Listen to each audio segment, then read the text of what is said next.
Okay, so we want to do a few examples with the power-to-power rule. So let's just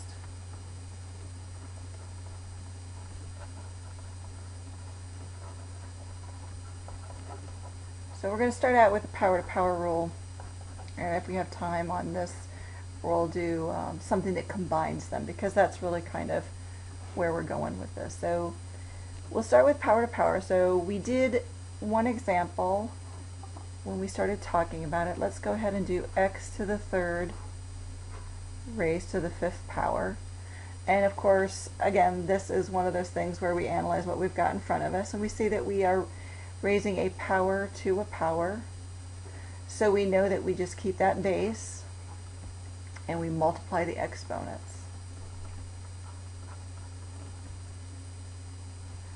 If we have x to the fifth times y to the third raised to the fourth power, it simply goes to both of them. So we've got 5 times 4, and then we've got y, and 3 times 4. So we can split it up and then whoops, finish that out. Let's do 4 to the 4x to the second, y to the fifth is equal to, let's do a third. And this is where some people can get a little bit lost, and if you see a number or a variable that doesn't have an exponent on it, I really recommend you just put that exponent there. It usually helps people remember what they have to do. And what we have to do is keep the variable and multiply the exponents. Keep the variable, multiply the exponents. Keep the variable, multiply the exponents. And then we do 4 to the third, x to the sixth, y to the 15th. And then we do have to simplify this. Now 4 to the third is 4 times 4 times 4. 4 times 4 is 16, times 4 is 64. So if you've got a number, you definitely want to go ahead and work it out. Let's do something a little bit more complex.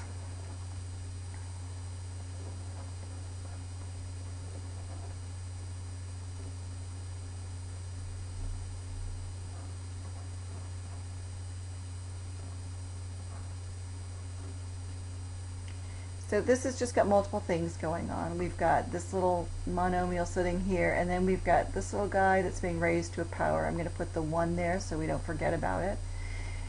This is just like order of operations, where we have to start with the thing that has the most complexity to it. So this is definitely where we have to start. So I'm just going to bring this over with us.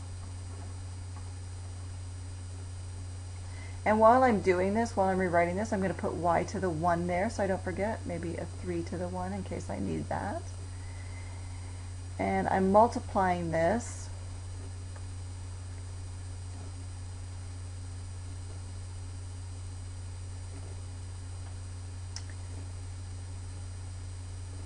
by this, and that means that we've got power to power going on, so we keep this base and multiply the exponents. 2 times 1 is 2. Keep this base of x here, and again multiply the exponents. 3 times 2 is 6. Now we need to simplify this. So now I've got 3, and I'm going to put things together at the same time. So I'm going to recognize that I've got 2 constants. I'm going to go ahead and put them together. And I've got 2 x's, so I'm going to rewrite it as I go. 3 times, and 2 squared of course is 4, and then I've got x, and I've got x to the 4th times x to the 6th, and I'm going to go ahead and just write it so you can see it. And then we've got y to the 1, and there's no other y, so I probably don't need the 1. I'm just going to get rid of it. And now I see that I've got all my like stuff together.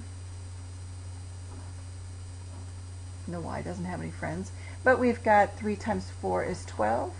We've got our like base of x, and we are multiplying it.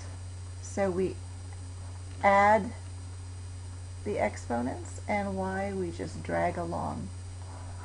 And we simplify it. So again, we're using the same things, and we've got a couple things that we want to make sure that we remember here. If you see something that doesn't have an exponent, mark it with that one exponent so you don't forget.